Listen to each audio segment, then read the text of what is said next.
नर्मदे हर. हरे राम राम राम हरे हरे. हरे कृष्ण कृष्ण कृष्ण हरे हरे. हरे राम राम राम हरे हरे. हरे कृष्ण कृष्ण कृष्ण हरे हरे. मनोजवं मारुततुल्यवेगं जितेन्द्रियं बुद्धिमतां वरिष्ठ वातात्मजं वानरयूतमुख्यं श्रीरामदूतं शरणं प्रपद्ये. कूजन्तं राम रामेति मधुरं मधुराक्षरम् आरुह्य कविताशाखां वंदे वाल्मीकिकोकिलम्. अनादि सिद्धवेदांनी प्रतिपादन केलेल्या स्वतः जाणणाऱ्या श्री गणेशांना मी वंदन करतो. जी चितचेतन चैतन्य शक्ती सर्वांना स्फूर्ती देणारी आहे आणि गूढ अर्थ प्रकट करणारी आहे त्या सरस्वती देवीला मी वंदन करतो. विविधताप नाहीसा करणाऱ्या ज्यांच्या कृपेने प्रपंच परमार्थरूप होतो त्या संतांना मी वंदन करतो. चैतन्यरूप आकाशात जिचा निवास असतो त्या जगदंबेला मी वंदन करतो. मी तूपणाचा भेद घालून विश्वचैतन्याशी एकरूप करून देणाऱ्या सद्गुरूंना मी त्रिवार वंदन करतो. अधर्माचे निखंदन करून धर्माचे उत्थान घडविणाऱ्या या आदिकाव्य रामायणाला मी वंदन करतो. आज आपण आनंदकंद भगवान श्रीरामचंद्रांच्या पवित्र कथेला पावन कथेला सुरुवात करणार आहोत. रामकथा ही जगातील सर्वोत्तम कथा सांगताना माझं मन अत्यंत आनंदानं भरून येतं. ज्या ग्रंथकाव्यानं रामकथा जगापुढं आणली त्याला रामायण म्हणतात आणि हे रामायण वाल्मिकी महर्षींनी लिहिलेलं आहे. वाल्मिकी महर्षींनी लिहिलेलं हे मूळ रामायण आहे. त्यामुळं यामध्ये जे जे काही आहे ते दिव्य श्रीरामचरित्रच आहे. त्यानंतर अनेक विद्वानांनी लिहिलेली जवळपास 200 रामायणं उपलब्ध आहेत. विविध भाषांमध्ये विविध प्रांतामध्ये ही लिहिली गेलेली आहेत. यामध्ये रामायणावर लिहिलेल्या टीकांचा समावेश नाही. प्रत्येक रामायणाचा पाया जरी वाल्मिकी रामायण असला तरी काही कथा त्यामध्ये नवीन आहेत, काही प्रसंग अत्यंत वेगळे आहेत. त्यामुळं मनामध्ये संभ्रम निर्माण होतो. पण असा संभ्रम मनात येऊन देऊ नका, कारण ही रामायणे लिहिणारे लोक कवी लेखक त्रिकालदर्शी आहेत. त्यांना जसं दिसलं तसंच रामचरित्र त्यांनी लिहिलेलं आहे. पण जेव्हा मनात काही शंका येईल तेव्हा वाल्मिकी रामायणाचाच आधार घ्या, कारण वाल्मिकी महर्षींनी कोणतीही शंका उरणार नाही, मनात येणार नाही असंच लेखन केलेलं आहे. उदाहरणार्थ वाल्मिकी हे पूर्व आयुष्यात वाल्या कोळी दरोडेखोर होते असं वाल्मिकी रामायणात लिहिलेलं नाही. सीतेला कुटीबाहेर जाऊ नये ह्यासाठी लक्ष्मणाने लक्ष्मण रेषा मारली आणि ती ओलांडू नकोस असं सांगितलं असं वाल्मिकी रामायणात नाही.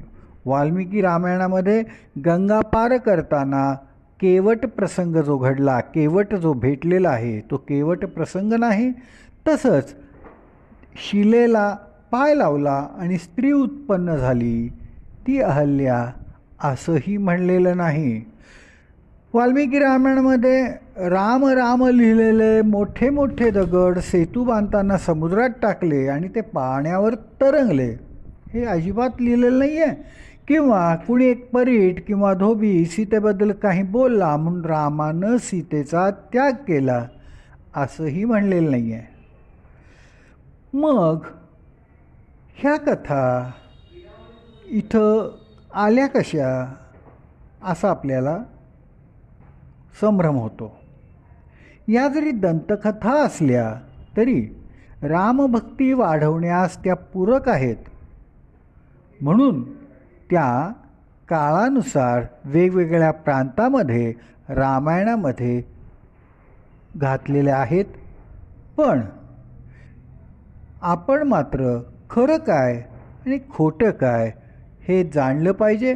मूळ वाल्मिकी रामायणाचा त्याकरता आपण आधार घेतलाच पाहिजे. आपण श्रीमद भागवत महापुराणामध्ये श्रीकृष्ण चरित्र ऐकलं आहे. श्रीमद भागवत महापुराण सांगणं एक वेळ सोपं आहे, कारण जगात सगळीकडं भागवत पुराण ग्रंथ एकच आहे. पण रामकथा सांगणं मात्र त्या मानानं अवघड आहे, कारण रामकथा लिहिलेली अनेक वेगवेगळी रामायणं आज उपलब्ध आहेत. भागवतामध्ये श्रीकृष्ण चरित्र ऐकताना भगवंतांच्या लीला पुन्हा पुन्हा ऐकाव्याशा वाटतात. या लीलांच्याबद्दल मनात मुळीच संशय येत नाही. श्रीकृष्णाने गोवर्धन करंगळीवर उचलला, मनात शंका येत नाही. पण रामकथा ऐकताना मात्र मनामध्ये खूप शंका येतात. काही दोष नसताना श्रीरामाने सीतेचा त्याग का केला? कधीही न बघितलेल्या सीतेच्या मोहात रावण का पडला? वाल्मिकी रामायणात कुठेही नाही की परीट बोलल्यामुळं, धोबी बोलल्यामुळं श्रीरामांनी सीतेचा त्याग केला. मग हे आलं कुठून? तर या दंतकथा आहेत, या पूरक आहेत म्हणून कथानकामध्ये आलेले आहेत. प्रभू रामचंद्र अत्यंत विचारी आहेत. श्रीराम म्हणजे धर्मांचा विग्रह आहे. कुणाच्या एका बोलण्यानं श्रीराम प्राणप्रिय अशा सीतेचा त्याग करणार नाहीत हे नक्की. मग त्यांनी सीतेचा त्याग का केला? त्यासाठी आपण मूळ वाल्मिकी रामायणच वाचलं पाहिजे. भक्तिशास्त्राचा विचार केला तर कथेमध्ये 3 कीर्तनांचा विचार येतो. पहिलं आहे नामकीर्तन, दुसरं गुणकीर्तन आणि तिसरं आहे लीला कीर्तन. श्रीमद भागवत महापुराणमध्ये नामकीर्तन आणि लीला कीर्तन आहेत. रामकथेत मात्र नामकीर्तन आणि गुणकीर्तन आहेत. श्रीकृष्ण कथेमध्ये आणि रामकथेमध्ये नामकीर्तन दोन्हीमध्ये आहे. श्रीकृष्ण चरित्रामध्ये लीला कीर्तन आहे. म्हणजे गुणकीर्तन नाही असं नाही आहे, पण गुणकीर्तन आहे, पण प्रमुख लीला कीर्तन आहे. लीला म्हणजे अवघड काम सहजतेनं करणं म्हणजे लीला. जेव्हा आपण लीला श्रवण करतो तेव्हा त्यामागील विचार जाणला पाहिजे. लीलांचं अनुकरण करण्याचा मुळीच प्रयत्न करू नये. तसंच रामकथा ऐकताना, रामचरित्र ऐकताना गुणवर्णन ऐकून हे गुण आपल्या जीवनात अनुसरण्याचा प्रयत्न केला पाहिजे. काहीही विचार न करता रामाच्या गुणांचं अनुकरण करा, जीवनात ते गुण आचरणात आणा, त्यामुळंच तुमचा उद्धार होईल. श्रीराम प्रभूंच्या कृतीसंदर्भानं आपल्या मनात ज्या शंका येतात त्या सर्व शंकांचं तर्कशुद्ध चिंतन म्हणजे वाल्मिकी रामायण आहे. म्हणून भागवत अनुसरणीय आहे व रामायण अनुकरणीय आहे. राम सांगतात, डोकं वापरू नका, मी जसं वागलो ना तसंच तुम्ही वागा, माझं तुम्ही अनुकरण करा, विचार करू नका, तुमचं कल्याणच होईल. भागवतात श्रीकृष्णाने ज्या लीला केल्या त्यांचा विचार करा, अशा लीला करण्याचा उद्देश जाणून घ्या, पण लीला आपण आचरणात आणू नका. कारण मार मिळेल. ज्ञानेश्वरीचा अभ्यास करायचा असेल तर हा ग्रंथ ज्यावरील टीका आहे ती भगवद्गीता प्रथम जाणून घेतली पाहिजे. म्हणजेच मूळ ग्रंथ आपण अगोदर पाहिला पाहिजे. त्याचप्रमाणे रामायण किंवा रामकथा सांगताना अभ्यासताना मूळ वाल्मिकी रामायणाचा आधार घ्यायलाच हवा. जर एखाद्या प्रसंगाची अधिक माहिती हवी असेल तर नाथ महाराजांनी लिहिलेल्या भावार्थ रामायणाचा आधार घ्यायला हवा. गीता कुणी सांगितली, कुठे सांगितली, कुणाला सांगितली, कशासाठी सांगितली ते जाणून घेतलं पाहिजे. तसंच वाल्मिकींनी ही कथा कुणाला सांगितली, कुठं सांगितली, कशासाठी सांगितली ते जाणून घेतलं पाहिजे. रामकथेचं वैशिष्ट्य म्हणजे यामध्ये श्रीरामांच्या बाललीलांचं मुळीच वर्णन नाही. महर्षी वाल्मिकी रामकथेला प्रारंभ करतात तेव्हा श्रीराम 16 वर्षाचे झालेले आहेत. श्रीराम हे युवकांचे आदर्श म्हणून दाखवलेले आहेत. माझ्या वैयक्तिक जीवनात, माझ्या कौटुंबिक जीवनात, सामाजिक जीवनात, संस्था कार्यात मी केव्हा केव्हा कसा कसा निर्णय घ्यावा, कुठला निर्णय घ्यावा, योग्य निर्णय कुठला, अयोग्य निर्णय कोणता, याबद्दल धर्माचं मत काय, या सगळ्यांचं मार्गदर्शन रामकथेत किंवा रामचरित्रामध्ये येतं. मानवी जीवनातल्या सगळ्या उत्तुंग गुणांचं साक्षात साकारदर्शन म्हणजे श्रीराम आहेत. आपल्याला धर्माचा अभ्यास करायला वेळ नाही, इच्छा नाही, कारण आवड नाही. शिवाय धर्म इतका सूक्ष्म आहे, काही गोष्टी योग्य किंवा अयोग्य ठरवणं हे फार विद्वानांना सुद्धा दुरापस्त आहे. पण ही गोष्ट सोपी करण्याचा एक उपाय आहे. आपण धर्मशास्त्रांच्या फार पंचायतीत पडायचं कारणच नाही. आपण केवळ श्रीरामकथेचं, श्रीरामचरित्राचं श्रवण करा, श्रीरामांचं जीवन लक्षात घ्या, आपले जीवन श्रीरामांच्या जीवनाप्रमाणे बनवण्याचा प्रयत्न करणं म्हणजेच धर्मपालन. श्रीकृष्णांची कथा गोड, रसाळ आणि जीवनाला तृप्त करणारी अत्यंत आदरणीय पूज्य कथा आहे. पण श्रीकृष्णांची जीवनकथा अनुकरणीय आहे असं कुणीही म्हणत नाही. जीवनात आदर्श म्हणून कसं वागावं ह्यासाठी प्रभू रामचंद्रांच्या जीवनकथेचा उपयोग होतो. कृष्णकथा ही अस्वाद्य आहे तर रामकथा ही अनुकरणीय आहे. भावार्थ रामायण हे अत्यंत गोड आहे. नाथाने खूप सविस्तरपणे अनेक प्रसंगांचं वर्णन केलेलं आहे. त्याचा पाया हा वाल्मिकी रामायणच आहे. त्यामुळं आज आपल्याला रामकथा सांगताना मी समोर वाल्मिकी रामायण आणि भावार्थ रामायण ठेवलेले आहेत. या दोन महान ग्रंथांच्या आधारानं आपली रामकथा संवाद रूपानं पुढं जाईल. रामकथा आपल्याला रामायणामधून समजते. राम अधिक अयन बरोबर रामायण. विचार करा, आयन म्हणजे काय अर्थ आहे हो? आयन म्हणजे गती, आयन म्हणजे मार्ग, आयन म्हणजे प्रकरण आणि आयन म्हणजे प्रगती. रामानं जीवाना सांगितलेली आणि स्वतःच्या आचरणातून दाखवलेली अत्युत्तम गती म्हणजे रामायण आहे. रामाने सर्वसामान्यांना आपल्या आचरणातून दाखवलेला उत्तम मार्ग म्हणजे रामायण आहे. रामानं विचार करून जीवन आचरण्याची जी तत्त्वे सांगितलेली आहेत त्यांच्या आचरणाने होणारी प्रगती म्हणजेच रामायण आहे.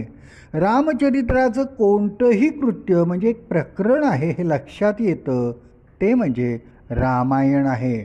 माणसाने कसे वागावे याचा मार्ग श्रीरामाने दाखवून दिलेला आहे.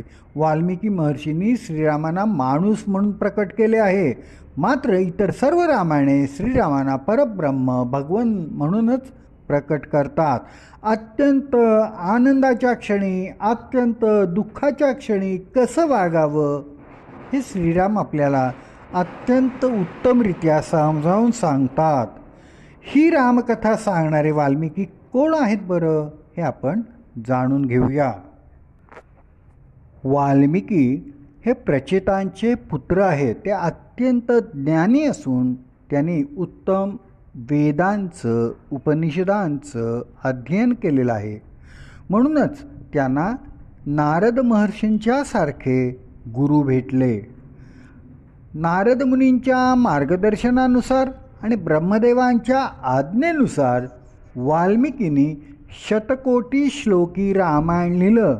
हे शतकोटी श्लोकी रामायण इतकं अद्वितीय, रसाळ, मधुर होतं की सर्वांना ते हवंसं वाटू लागलं.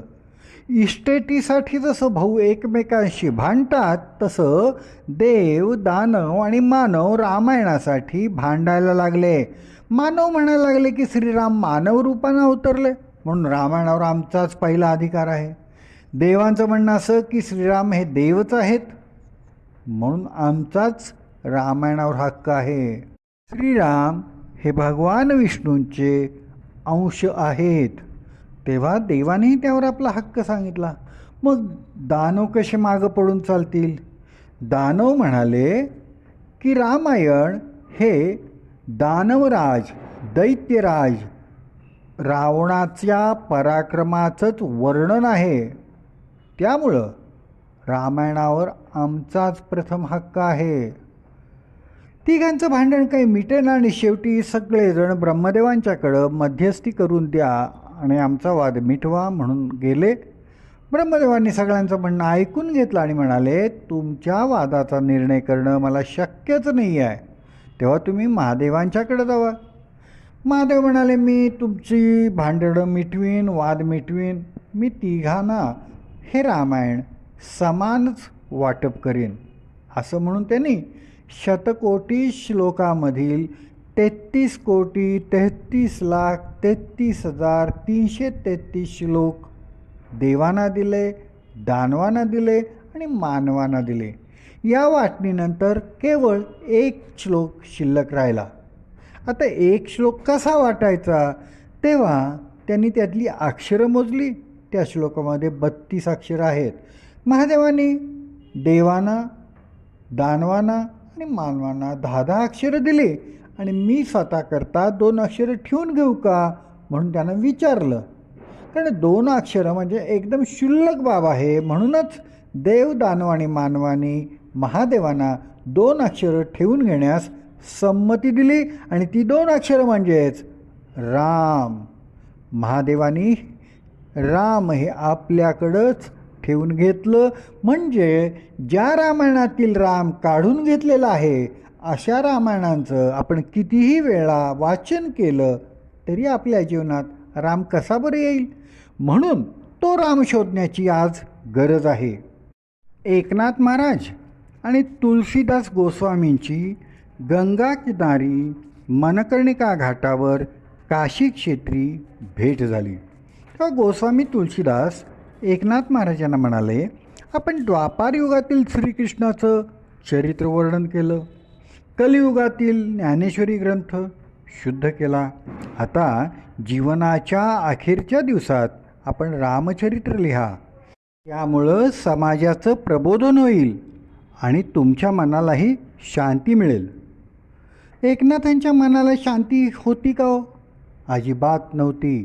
कारण त्या काळी परकीयांच्या टाचेखाली पूर्ण देश भरडला जात होता, चिरडला जात होता. सर्व समाज उदासीन झालेला होता. निवृत्तीपर विचारांनी ग्रासलेला होता.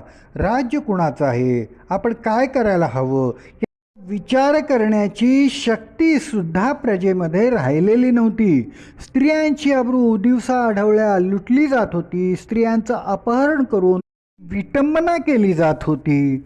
संपूर्ण समाजात अन्यायाला प्रतिकार करण्याची शक्तीच राहिलेली नव्हती.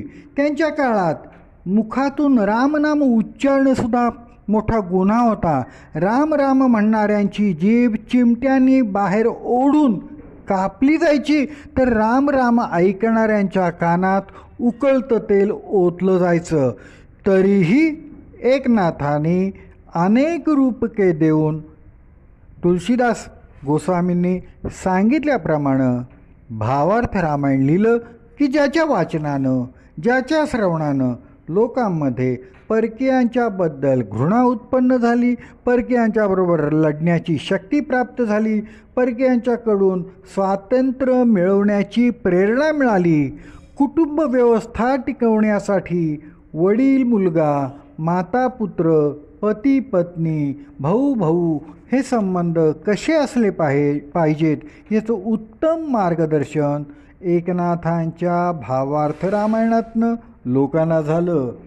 दुसऱ्यासाठी त्याग करण्याची वृत्ती निर्माण झाली. आपल्या हितापेक्षा परहिताला महत्त्व द्यावं हे लोकांना समजलं.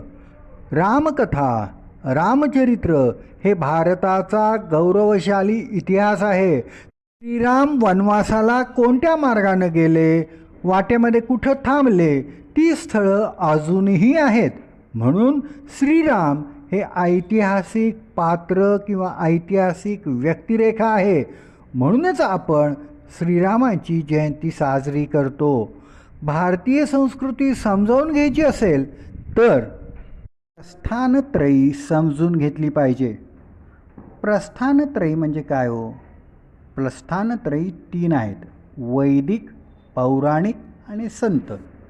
वैदिक प्रस्थानत्रयीमध्ये आपल्याला ब्रह्मसूत्र, गीता आणि उपनिषद यांचा अभ्यास करायला लागतो. पौराणिक प्रस्थानत्रयीमध्ये रामायण, महाभारत आणि श्रीमद भागवत महापुराण यांचा अभ्यास करायला लागतो. आणि संतांच्या प्रस्थानत्रयीमध्ये ज्ञानेश्वरी, एकनाथी भागवत, तुकारामांची गाथा आणि समर्थांचं दासबोध यांचा अभ्यास करायला लागतो. तेव्हा आपण ही भारतीय संस्कृती समजून घेण्याकरता रामायणाचाच थोडा अभ्यास करूया. हे रामचरित्र आहे ना, ह्याने अनेकांना भुरळ पाडलेली आहे. महात्मा गांधींनासुद्धा रामचरित्रानं भुरळ पाडली होती. म्हणून त्याने रघुपती राघव राजाराम, पतित पावन सीताराम हे भजन अत्यंत आवडीनं स्वीकारलेलं होतं. एकदा गुजरातमधल्या काही महिला बापूंना भेटायला आल्या आणि त्यांनी बापूंना विचारलं, जीवनात कोणता आदर्श ठेवावा? बापू शांतपणा म्हणाले की तुम्ही सगळ्याजणी सीता बना. तुम्ही मग पुरुषांना सुद्धा राम बनवायला सांगता काय हो? बापू हसले आणि म्हणाले, नाही, मग आम्हालाच का सीता बनायला सांगता? बापू म्हणले की मला विश्वास आहे की तुम्ही मनात जर आणलं तर तुम्ही सीता बनवू शकता. पण पुरुषांनी मनाने ठरवलं तरी ते राम बनू शकत नाहीत. कारण तुम्ही पतिव्रता आहात, तुम्ही दृढनिश्चय करणारे आहात. अशात तुम्ही नक्की जर मनाने ठरवलं तर सीता बनू शकता. आणि सीतेच्या जीवनातूनच राम जन्माला येतो. राम जन्माला येण्यासाठी वेगळा प्रयत्न करावाच लागत नाही. असं हे रामायण म्हणजे त्रैलोक्य पावनी कथा आहे. ती महासागरापेक्षा खोल आहे. ऐकणाऱ्यांचं, वाचणाऱ्यांचं चित्त शुद्ध करणारी ही कथा आहे. आत्मानंदाला संतोष देणारी ही कथा आहे. एकदा स्वामी चिन्मयानंद अमेरिकेला गेले. तिथल्या अनेक विद्यापीठांना त्यांनी भेटी दिल्या. प्रत्येक विद्यापीठात काय शिकवलं जातं ह्याचं ते निरीक्षण करत होते. आणि त्यांच्या लक्षात आलं की तिथल्या जवळजवळ प्रत्येक विद्यापीठात वाल्मिकी रामायणाचा अभ्यास केला जातो. ते पाहून त्यांनी तिथल्या पंडितांना आश्चर्यपूर्वक विचारलं, अहो, राम आमचा आहे, सीता आमची आहे, वाल्मिकी तर आमचेच आहेत, आणि रामचरित्र घडलं ते संपूर्ण भारतात घडलं, तर तुम्ही या रामायणाचा अभ्यास कशा करता? तेव्हा अमेरिकन पंडित म्हणाले, आम्ही जगातील सर्व धर्मांचा, सर्व संस्कृतींचा अभ्यास केला. तेव्हा लक्षात आलं की अनेक संस्कृती आल्या आणि नाहीशा झाल्या, नष्ट झाल्या. तरीही भारतीय संस्कृती मात्र टिकून आहे. ग्रीक संस्कृती आली गेली, सुमेरियन संस्कृती नष्ट झाली, इजिप्शियन संस्कृतीचा विनाश झाला. मग इतकी आक्रमणं होऊन सुद्धा भारतीय संस्कृती कशामुळे टिकून राहिली असेल? ह्याचा जेव्हा आम्ही शोध घेतला तेव्हा लक्षात आलं की भारतामध्ये असलेल्या उत्तम कुटुंब व्यवस्थेमुळं, भक्कम कुटुंब व्यवस्थेमुळं भारतीय संस्कृती टिकून आहे. कुटुंब व्यवस्था हाच भारतीय संस्कृतीचा कणा आहे. मग अधिक अभ्यास केल्यावर लक्षात आलं की भारतीय कुटुंब व्यवस्था चांगली राहिली याचं एक मुख्य कारण म्हणजे रामचरित्र आहे. भावाभावांची, आई मुलांची, वडिलांचं आणि मुलाचं, पती पत्नींचं संबंध कसे असावेत हे रामायण किंवा रामचरित्र शिकवतं. आमच्या इथं किरकोळ कारणाकरता घटस्फोट घेतले जातात, तसं भारतामध्ये घटस्फोट घेतले जात नाहीत, कारण रामचरित्र जनमानसामध्ये रुजलेलं आहे. त्यामुळं भारतातील रामाचा आदर्श समोर ठेवून परदेशातील पंडित रामचरित्राचा अभ्यास करीत आहेत. असं हे विलक्षण रामचरित्र आहे. देव, दानव, नर, वानर आणि ऋषी या 5 संस्कृतींचा इतिहास ते म्हणजे रामायण आहे. नारदाने रत्नाकर म्हणजेच वाल्मिकींना नामजपाला बसवलं आणि त्या नामजपाच्या नामकीर्तनातून उठलेले महर्षी वाल्मिकी बनले. वाल्मिकींनी नंतर आपला आश्रम स्थापन केला आणि अनेकांना नामकीर्तन, नामस्मरण, जप करण्यास सांगितलं. तिथं अनेक विषयांचं ते शिक्षण दिलं जायचं. त्यांनी अनेक शिष्य निर्माण केले. सीता मातोश्री गर्भवती असताना आश्रमाजवळ त्यांना सोडून लक्ष्मण परत गेले. सीता मातोश्री रडून रडून ग्लानी येऊन तिथं पडल्या. फुले समिधा गोळा करणाऱ्या मुलाने त्यांना पाहिलं आणि स्वर्गातली अप्सराच पडली आहे असं त्यांना वाटलं. धावत धावत येऊन त्यांनी आपल्या गुरुवर्य वाल्मिकी महर्षींना हे सांगितलं आणि गुरुवर्य त्वरित तिथं आले. त्यांनी सीता मातोश्रीनं ओळखलं, कारण वनवासाला जाताना रामसीता 2 दिवस त्यांच्या आश्रमात राहून गेलेले होते. कमंडलूतील पाणी शिंपडून त्याने सीतेला भानावर आणलं. मुलांनी त्यांचं सामान घेतलं आणि वाल्मिकींनी आधार देऊन त्यांना आपल्या आश्रमात आणलं. वडिलांच्या मायेनं त्यांनी सीतेचं बाळंतपण करायचं ठरवलं. वाल्मिकींनी आपल्या आश्रमात सांगितलं की ही वनदेवी आहे, बाळंतपणासाठी आपल्याकडं आलेली आहे. सीतेचं बाळंतपण अत्यंत मायेनं त्यांनी केलं. सीतामाईंना 2 मुलं झाली. त्यांची नावं कुश आणि लव ठेवली. वाल्मिकी जाणतात की ही रघुकुलाची दिव्य बालकं आहेत, पण त्यांना मनात प्रश्न पडला आहे की रामानं सीतेचा त्याग केला हे योग्य आहे का? आपण ज्या रामाचं चिंतन करतो, मनन करतो, जो वडिलांचं वचन पुरं करण्यासाठी वनवासाला जातो, तोच हा राम आहे की ज्यांनी सीतेचा त्याग केला? आणि नेमकी याच वेळी नारायण नारायण करत नारद मुनी वाल्मिकी आश्रमात आले. नारदांना ठाऊक नाही आहे की सीता मातोश्री इथं राहायला आलेले आहेत. वाल्मिकींनी नारदांचं स्वागत केलं, पाद्यपूजा केली आणि म्हणाले, महाराज, गेले काही दिवस मी एका प्रश्नामुळं अस्वस्थ आहे. मला माझ्या प्रश्नाचं कुठं उत्तर मिळेल हे कळतच नाही आहे. बरं झालं आपण इथंच आलात. नारद म्हणतात, काय प्रश्न आहे तो विचारा. तेव्हा वाल्मिकी महर्षी विचारतात, मला हे सांगा की आत्ता यावेळेला संपूर्ण जगामध्ये सर्वात चांगला, गुणवान, वीर्यवान, आदर्श पुरुष कोण आहे? आता बघा, वाल्मिकी रामायण वाचायला सुरुवात केल्यानंतर आपल्या मनातील शंका दूर होतात. प्राचीन काळापासून सर्वांचा एक समज आहे की वाल्मिकींनी प्रथम रामायण लिहिलं आणि नंतर श्रीरामांनी त्याप्रमाणे लीला केल्या. पण वाल्मिकी रामायणात सुरुवातीलाच लक्षात येतं की वाल्मिकी म्हणतात सांप्रतम लोके. सांप्रतम याचा अर्थ आत्ता. वाल्मिकींनी नारदांना हा प्रश्न विचारला तेव्हा श्रीरामचंद्र अयोध्येवर राज्य करीत होते. श्रीरामांनी रावण वध केलेला आहे. त्यामुळं प्रभू रामचंद्र जगातील सर्वश्रेष्ठ गुणवान पुरुष आहेत, वीर्यवान पुरुष आहेत हे वाल्मिकींना ठाऊक आहे. तरीही त्यांना हा प्रश्न पडला आणि त्यांनी तो नारदांना विचारला की सध्या आत्ता जगात तुमच्या दृष्टीने सर्वात गुणवान, वीर्यवान, आदर्श पुरुष कोण आहे? त्यांना पूर्वी कोणी असा होता हरिश्चंद्र राजा होऊन गेला किंवा पुढं कोणी होणार गुणवान पुरुष हे नकोय उत्तर. त्यांना सर्व गुणसंपन्न देव पण नको आहेत. त्यांना ह्या सर्व आदर्श गुणवान वीर्यवान असा माणूस हवा आहे.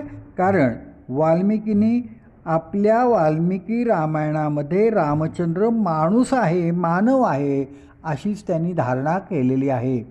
कारण रामाचा, सीतेचा आणि वाल्मिकींचा पूर्वी परिचय झालेला आहे. हा प्रश्न ऐकून नारदांना अत्यंत आनंद झाला आणि जणू त्यांच्या मनातलाच प्रश्न वाल्मिकींनी विचारलेला आहे. म्हणून ते नारद मुनी उत्तर द्यायला लागतात. इक्ष्वाकू वंशामध्ये जन्मलेले आणि आत्ता अयोध्येच्या राज्यसिंहासनावर बसून राज्य करणारे श्रीराम हे सर्व गुणसंपन्न आहेत. इतकंच नव्हे तर तुम्ही श्रीरामांच्या फारच थोड्या गुणांचं वर्णन केलेलं आहे. त्यापेक्षा कितीतरी अधिक गुण श्रीरामांच्यामध्ये आहेत. असा एकही सद्गुण नाही की तो श्रीरामांच्याकडं नाही. श्रीराम नियतात्मा आहेत. श्रीराम पृथ्वी इतकेच क्षमाशील आहेत, वायूसारखे गतिमान आहेत, अग्नीसारखे तेजस्वी, सूर्याप्रमाणे परोपकारी आहेत, चंद्राप्रमाणे शीतल आहेत, समुद्रासारखे गंभीर आहेत, भक्तवत्सल आहेत, कृपाळू आहेत, कनवाळू आहेत, सुहृद आहेत. श्रीराम मर्यादा पुरुषोत्तम आहेत. त्यांचा देह, मन, बुद्धी, इंद्रियांच्यावर पूर्ण ताबा आहे. ते महावीर्य म्हणजे महापराक्रमी आहेत, संयमी आहेत, अतिबुद्धिमान आहेत. नारदांना गुणवर्णन आणि तेही श्रीरामांचं करताना भानच राहत नाहीत. हे ऐकून वाल्मिकी महर्षी मोहरून गेले. त्यांच्या मनात शंका राहिली नाही.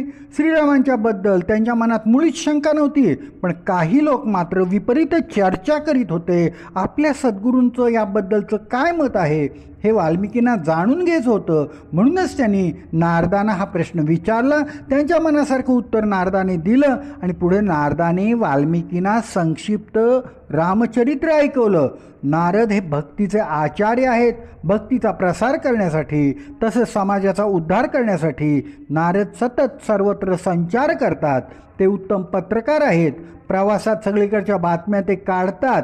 म्हणूनच नारदांच्या उत्तराला एक प्रकारची अधिकृतता आहे, वजन आहे. नर्मदे हर, नर्मदे हर, नर्मदे हर, नर्मदे हर. रामकथा.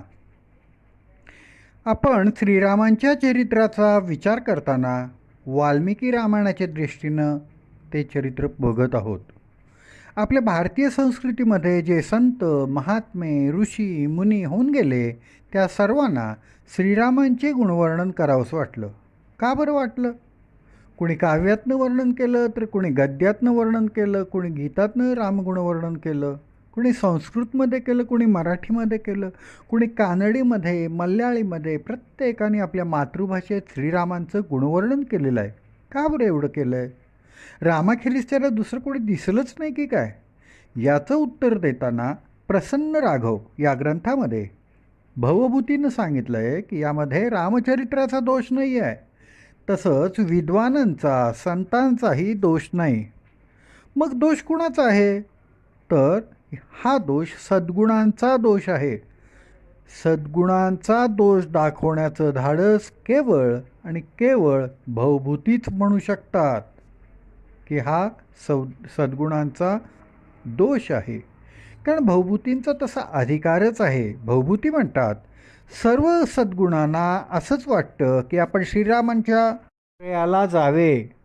इतर कोणाचा आश्रय घेण्यापेक्षा श्रीरामांचाच आश्रय घ्यावा असंच सर्व सद्गुणांना वाटलं. दुसऱ्या कुणाचा आश्रय घ्यायची त्यांना इच्छाच झाली नाही. जर काही सद्गुणांनी इतर कोणाचा तरी आश्रय घेतला असता तर संतांनी त्यांचं वर्णन केलं असतं. पण तसं झालं नाही. सर्व सद्गुण एकाच ठिकाणी एकत्र आले, हाच या सद्गुणांचा अवगुण आहे, दोष आहे. आता इतके सर्व गुणसंपन्न असे श्रीराम जानकीच्या बाबतीत असे का वागले? जानकीवर त्याने का अन्याय केला? जानकीचा त्याग का केला? असा प्रश्न खूप विद्वानांना पडतो. पण बारकाईने जर आपण वाल्मिकी रामायण वाचलं तर या प्रश्नाचं तुम्हाला उत्तर मिळतं. काही प्रसंग घडतात आपल्या आयुष्यात, एकाच वेळेला नाही, वेगळ्या वेगळ्या वेळेला ते घडतात आणि त्यांची नीट संगती लावली की त्या समस्येचं उत्तर सापडतं. जानकीचा त्याग का केला ह्याचं उत्तर मिळवण्याकरता आपण वाल्मिकी चरित्र नीट वाचलं पाहिजे आणि त्यातल्या काही प्रसंगांची नीट संगती लावली की आपल्या लक्षात येतं की जानकीचा त्याग का केला. आपण ते प्रसंग कुठले घडले हे जरा थोडक्यात बघूया.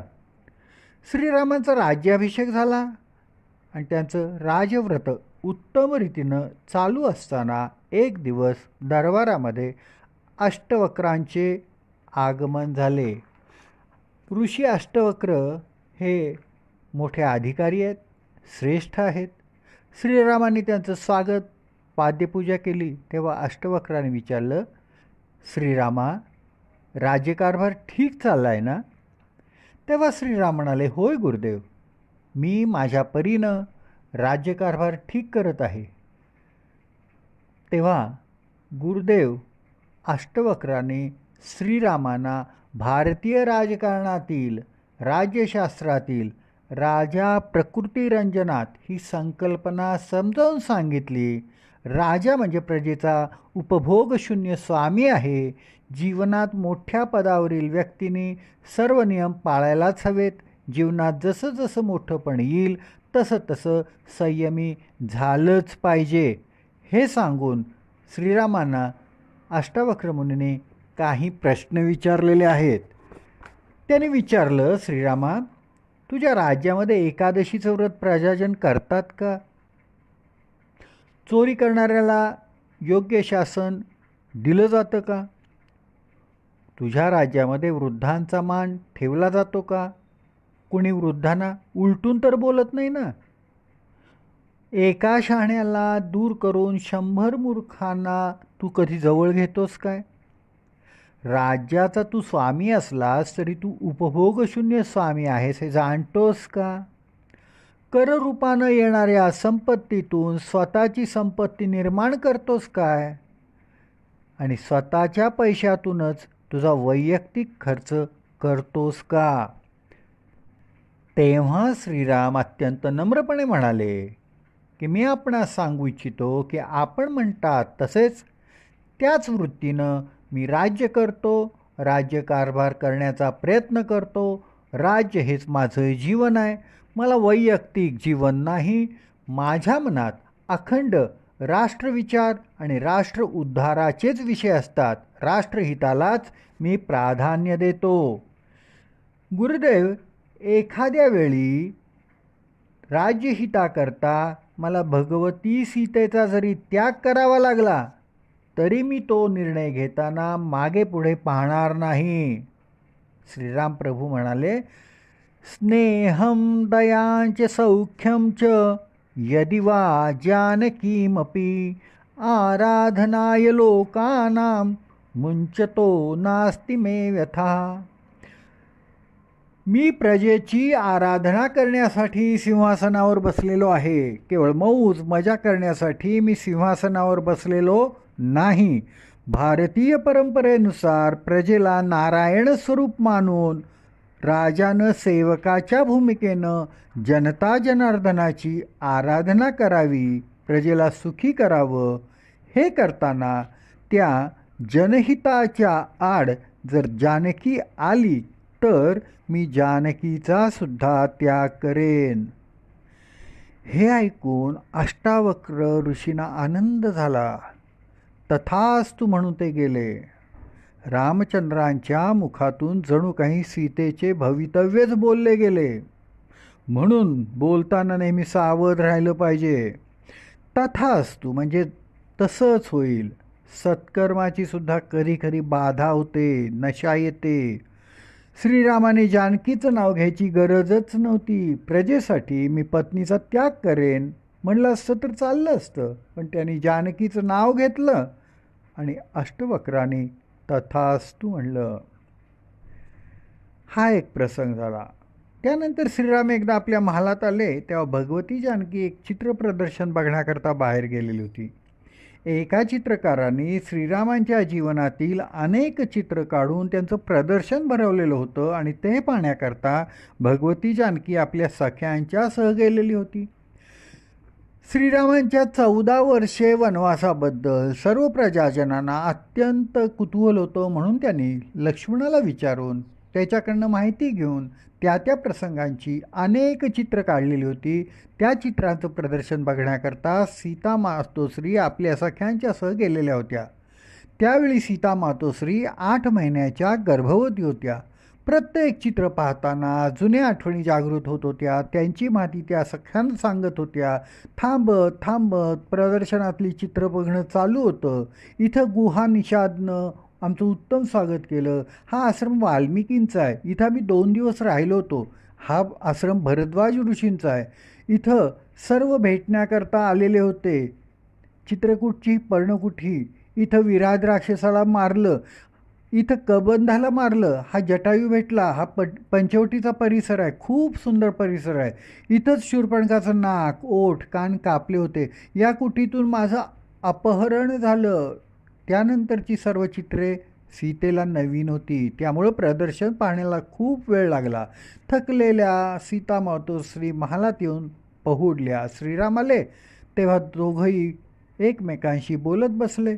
त्यावेळी श्रीराम म्हणाले, जानकी, मी ऐकलं आहे की गर्भवती अवस्थेत बायकांना काही डोहाळे लागतात. तुझी काही इच्छा असेल तर सांग, म्हणजे मी ती आनंदाने तुझी इच्छा पूर्ण करेन. श्रीरामाने असं का विचारलं असेल? कारण त्यावेळी श्रीरामांच्या 3ही माता अंगदेशात गेलेल्या होत्या. तेथे दशरथाने आपली कन्या रोमपाद राजाला दिलेली होती. त्या कन्येचा म्हणजे शांतेचा विवाह ऋषशृंग महर्षी यांच्याबरोबर होता. त्यांनी एक यज्ञ आयोजित केला होता. त्या यज्ञाला सर्वजण जाणार होते, परंतु जानकीला 8वा महिना लागला म्हणून ती जाऊ शकली नव्हती. या कारणास्तव श्रीराम जानकीला काही इच्छा आहे का असं विचारतात. भगवती जानकी म्हणाली, आज मी चित्रप्रदर्शन बघितलं. ते पाहताना मनात आलं की तपोवनात किंवा वनवासात किती छान दिवस गेले आपले. मला तर तुमचा अखंड सहवास लाभत होता. सृष्टी सौंदर्य पाहता पाहता मन प्रसन्न होत असायचं. अयोध्येत शहरात असं वातावरण नाही बघा. मला आठवतं सर्व ऋषी मुनींनी आपली किती सेवा केली, किती स्वागत केलं, किती आगत्य केलं, पण आपण त्यांना काहीही देऊ शकलेलं नाही.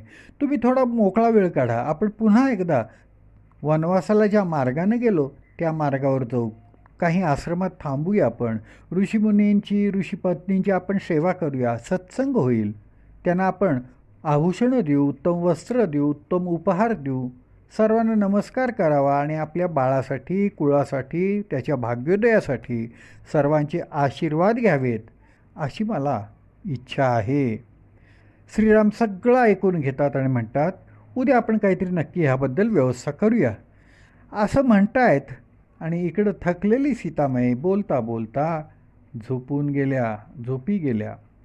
प्रभू रामचंद्र अभ्यासासाठी, काही वाचनासाठी, काही पठणासाठी आपल्या अभ्यासिकेत गेले.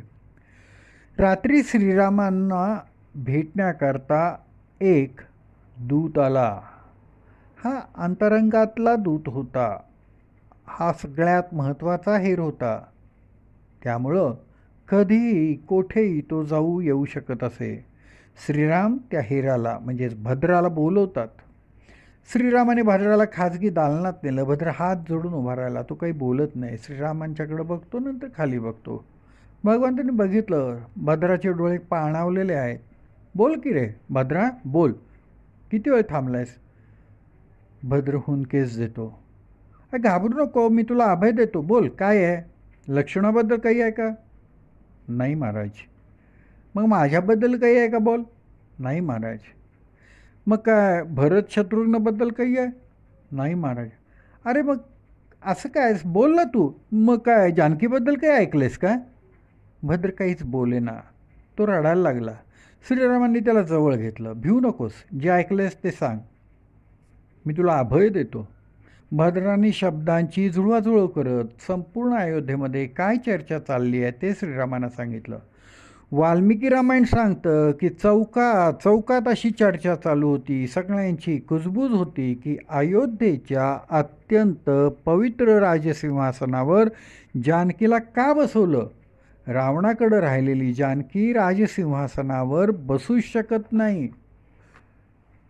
एक परीड बोलला असं वाल्मिकी अजिबात म्हणत नाहीत. श्रीराम भद्राला निरोप देतात. वाल्मिकी सांगतात, त्यानंतर श्रीरामाने आपल्या तीनही भावांना बोलवलं. भरत, लक्ष्मण, शत्रुघ्न येतात. श्रीराम थोडे गंभीर आहेत. त्यांनी स्वतः त्या कक्षाचं दार बंद केलं आणि श्रीराम बोलायला लागले. काही महत्त्वाचं सांगण्याकरता मी तुम्हाला बोलवलेलं आहे. मी जे सांगतोय ते नीट ऐका. मला तुमचा ह्या बाबतीत कसलाही सल्ला नको आहे. फक्त आणि फक्त मी जे सांगेन ते अंमलात आणायचं आहे. हे का म्हणून विचारायची तुम्हाला आज्ञा नाही. जानकीबद्दल माझं अंतःकरण अत्यंत निष्कंप आहे, निशंक आहे. तरीसुद्धा अयोध्येच्या राजसिंहासनाच्या प्रतिष्ठेसाठी मी निर्णय घेत आहे की मी सीतेचा त्याग करेन. सर्वांना धक्का बसला. नजरेनंच सर्वांना गप्प करत श्रीराम म्हणाले, लक्ष्मणा, उद्या जानकीला घेऊन जा. वाल्मिकी आश्रमाजवळ तिला सोडून तू परत ये. जानकीला वाल्मिकी आश्रमात आश्रय मिळेल याची मला खात्री आहे. लक्ष्मणानं जरा विरोध करण्याचा प्रयत्न केला, पण श्रीरामांच्या पुढे त्याचं काही चालत नाही. लक्ष्मणाचा हा स्थायी भाव आहे की श्रीरामांची आज्ञा निमूटपणे मुकाट्यानं ऐकून घ्यावी. खरं म्हणजे अयोध्येमध्ये सर्व प्रजाजनांनी मोठ्या उत्साहानं, आनंदानं रामाचा अभिषेक पार पाडला होता. रामराज्य सुरू झालं होतं. रामराज्यात कधीही आवर्षण पडलं नाही, अतिवृष्टी झाली नाही, कधी चोरी झाली नाही, कोणाला वैधव्य आलं नाही. गायी स्वतःहून भरपूर दूध देत होत्या. संतानाही रामराज्यात काही उणं नव्हतं. झाले रामराज्य, काय उणे आम्हासी, धरणी धरी पीक, असं सगळं आनंदात असताना, कोणाच्याही ध्यानीमनी नसताना हे नवीन विघ्न आलं. संतांना काही उणं नव्हतं. म्हणजे काय, असं का म्हणले बरं? रामराज्यात संतांना उणं नव्हतं म्हणजे संतांना खरं म्हणजे कशाचीच अपेक्षाच नसती. संतांना काय हवं आहे तर लोकांना आनंद व्हावा, लोक आनंदात राहावेत, असंच पाहिजेत.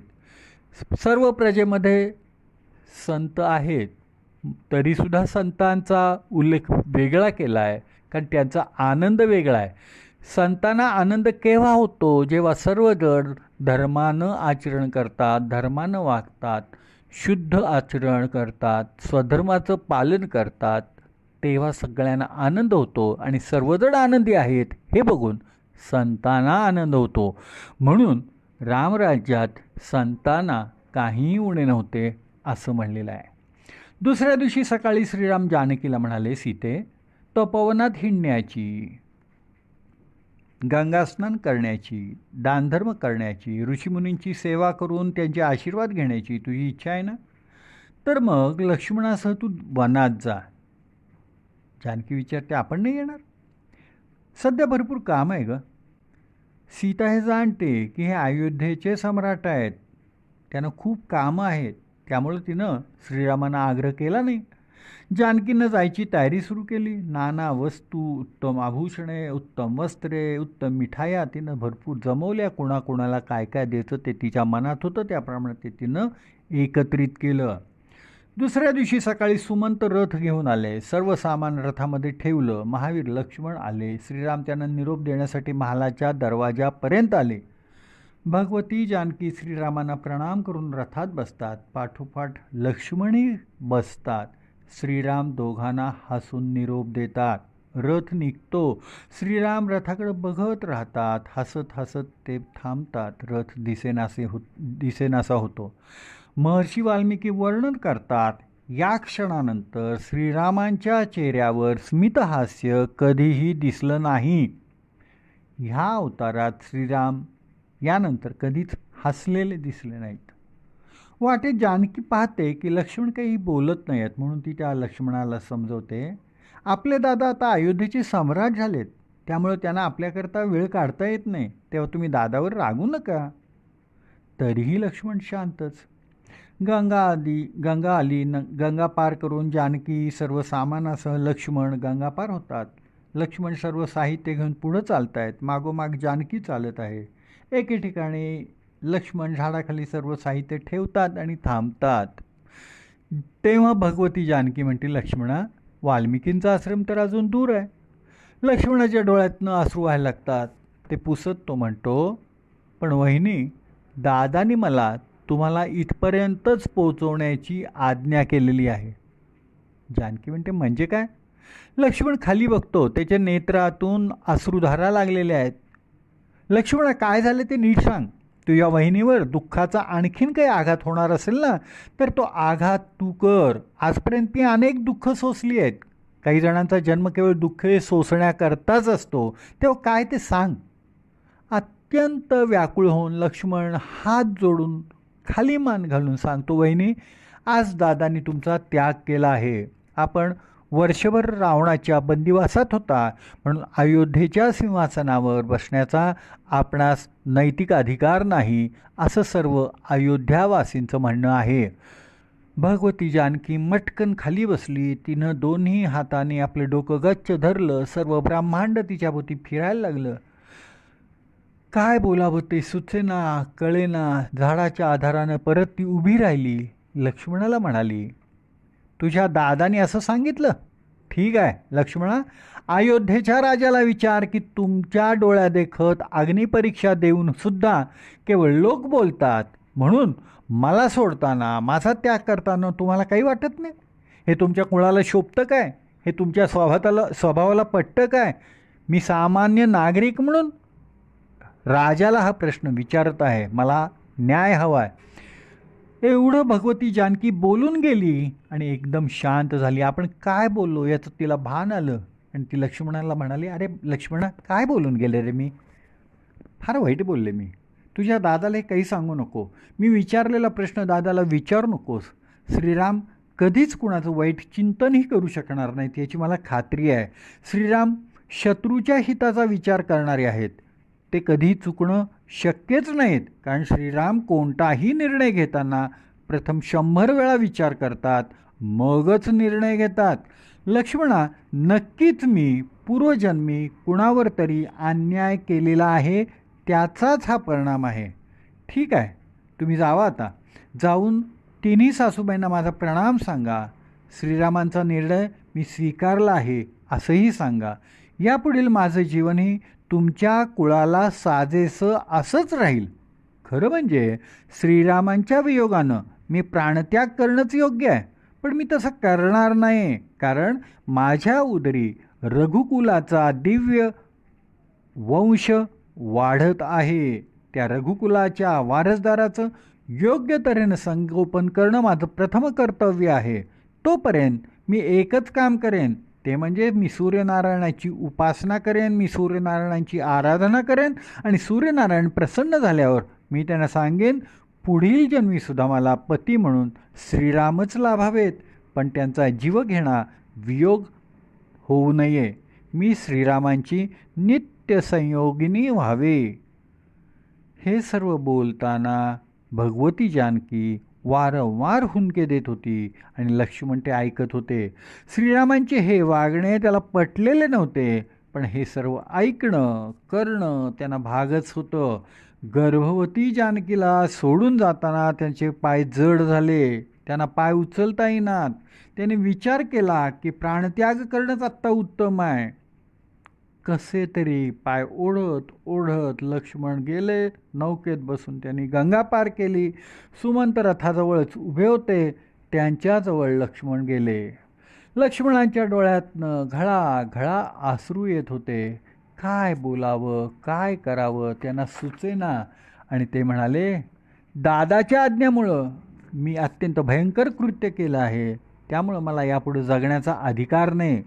तुम्ही दादाला सांगा हा अन्याय आहे, मी गंगेत प्राणत्याग करतो. सुमंत लक्ष्मणाचा हात धरतात आणि सांगतात, एक गोष्ट लक्षात ठेव की मनुष्यानी आपले प्राण कधीही देता कामा नयेत. त्याला आत्महत्या म्हणतात. हे मोठं पातक आहे. जीवन भद्राणी पश्यती. चांगले दिवस परत येतील, पण त्यासाठी आपण जिवंत राहिलं पाहिजे. लक्ष्मणा, एक लक्षात ठेव की श्रीरामाने असा निर्णय घेण्यामागे काहीतरी रहस्य असणार आहे, गूढ असणार आहे. कारण एकांतामध्ये दशरथ महाराजांनी सुद्धा मला हे सांगितलेलं आहे.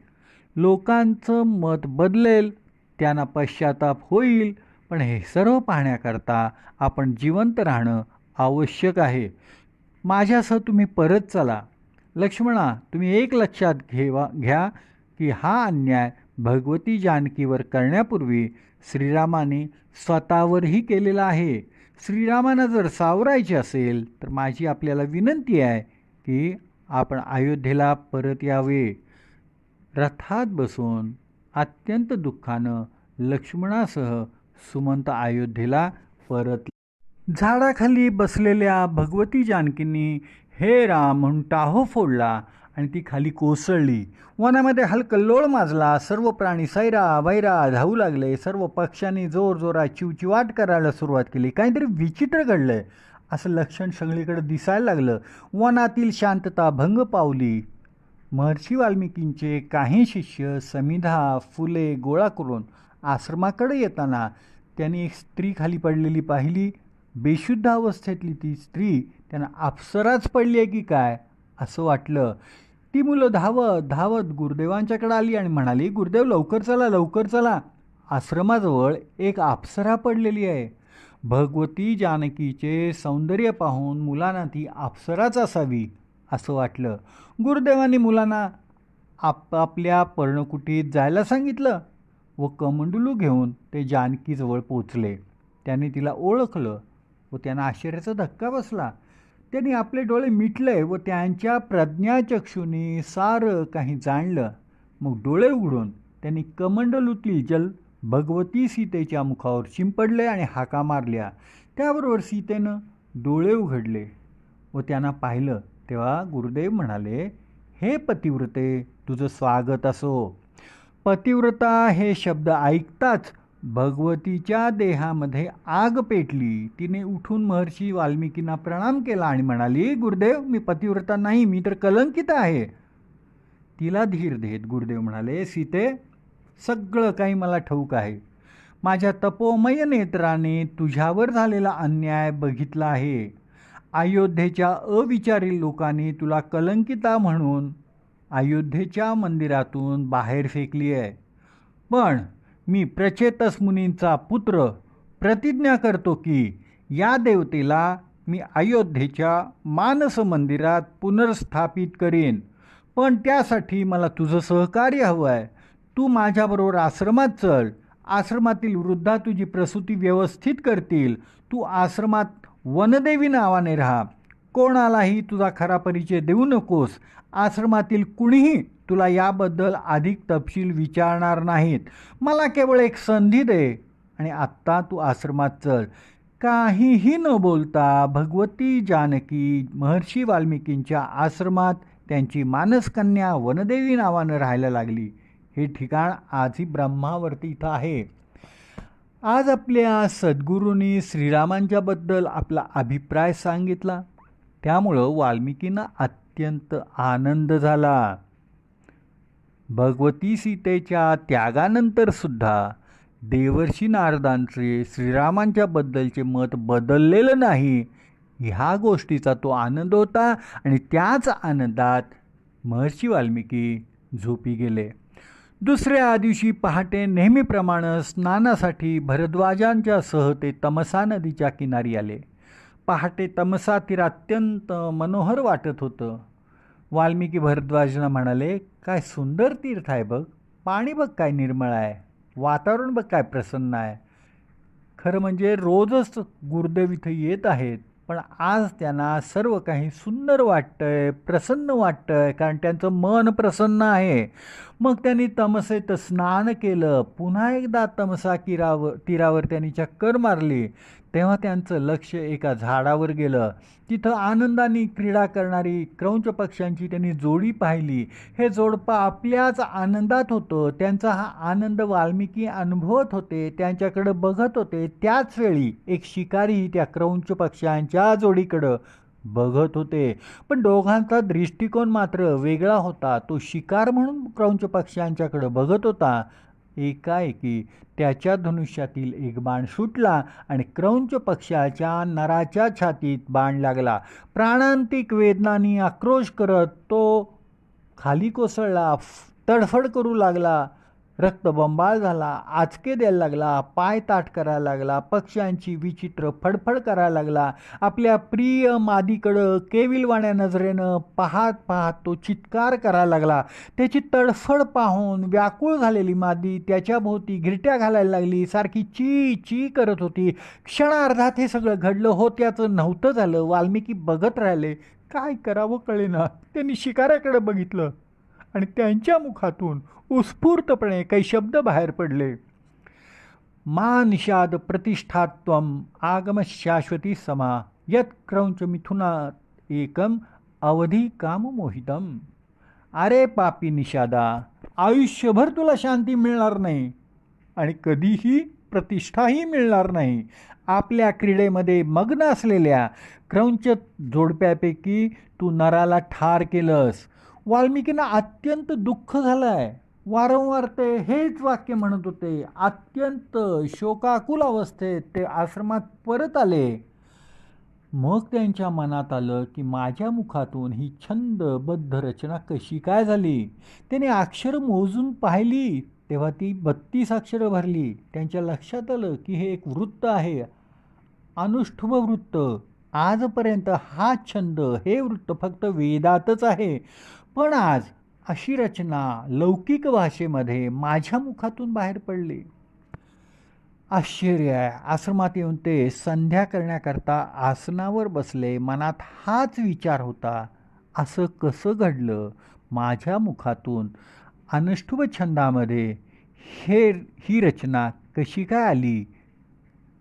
अनेक ते विचार करतच संध्या करण्याकरता आसनावर बसले. नर्मदे हर, नर्मदे हर, नर्मदे हर.